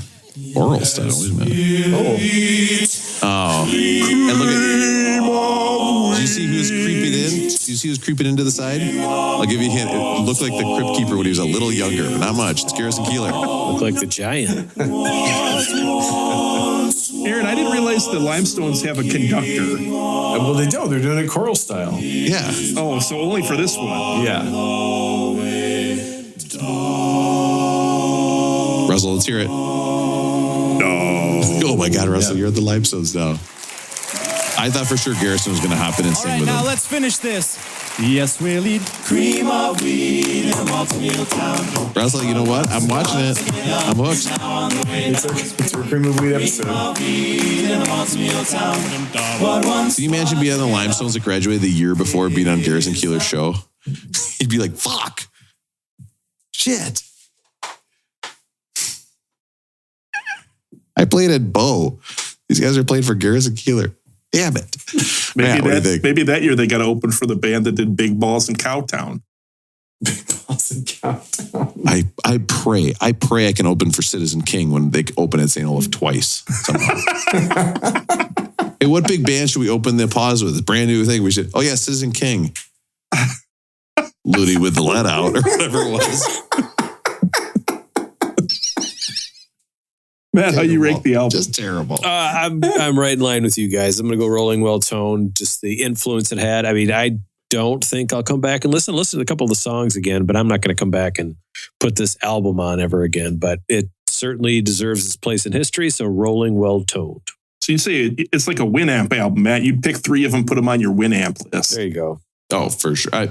War Pigs, that goes on every mixtape ever that you send to a girl, right? So here's the thing. Here's the thing. You guys are incorrect, unfortunately. This gets a rolling headbang on. Damn it. Headbang on. Yep, it's a headbang on. You don't get to do this very often. Albums that just start a genre. right? This is an album that pretty decisively starts an entire genre of music. And it's something that should be appreciated. It's heavy, but it's not fast. You can really see where music kind of delineated in the metal section after this. And I think it's a lot of fun, especially with Russell's great list of the best riffs. Next up, oh God, I can't believe it. Not again. You know that Ohio has had its share of ecological disasters lately. Oh my God. And now Heinz Field is burning down. It's Ketchup Fire by Bob Marley and the Wailers. Up next. Ketchup. When you want to hear about the greatest albums of all time. Russell, thanks again for that song. Singing up great AM. Appreciate it. I'm going to edit it so that Ketchup Fire's joke is how it ends it. Oh my God, I should put in a sound clip into the song. You know what? I'm going to do that.